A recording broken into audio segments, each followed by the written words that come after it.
చాలా చోట్ల సంఘాల్లో ఏం జరుగుతుందో తెలుసా? పేదలను పట్టించుకొని పరిస్థితి, చిన్న స్థాయిలో ఉన్న వాళ్ళని తృణీకరించేటువంటి పరిస్థితి.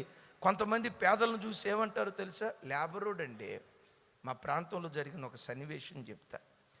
ఆయన ఆ ప్రాంతంలో బ్రతికేవాడు, కొడుకును బాగా చదివించుకున్నాడు, సాఫ్ట్వేర్ ఇంజనీర్ అయ్యాడు, నెలకొచ్చి 3 లక్షల రూపాయల జీతం.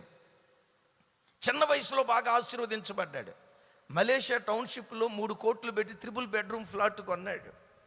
సరే, మేముంటున్న ప్రాంతాన్ని విడిచిపెట్టి మలేషియా టౌన్షిప్కి షిఫ్ట్ అవుదామని చెప్పి ప్లాన్ చేస్తున్నారు. గృహప్రవేశ కార్యక్రమం పెట్టుకున్నారు. ఎవరో అన్నారు, అయ్యా ఇంతకాలం ఇక్కడ ఉండేవాళ్ళు కదా, ఇక్కడ విడిచిపెట్టి అక్కడికి ఎందుకు వెళ్తున్నారు అని యవ్వనబ్బాయిని అడిగితే ఏమన్నాడు తెలుసా? ఈ లేబరోళ్ళ మధ్యలో ఉంటే నా పిల్లలకి లేబర్ బుద్ధులు వస్తాయని ఈ లేబరోళ్ళ మధ్యలో ఉండకుండా నేను అటు వెళ్తున్నానండి అన్నాడు. తను చదువుకుంది ఎక్కడ?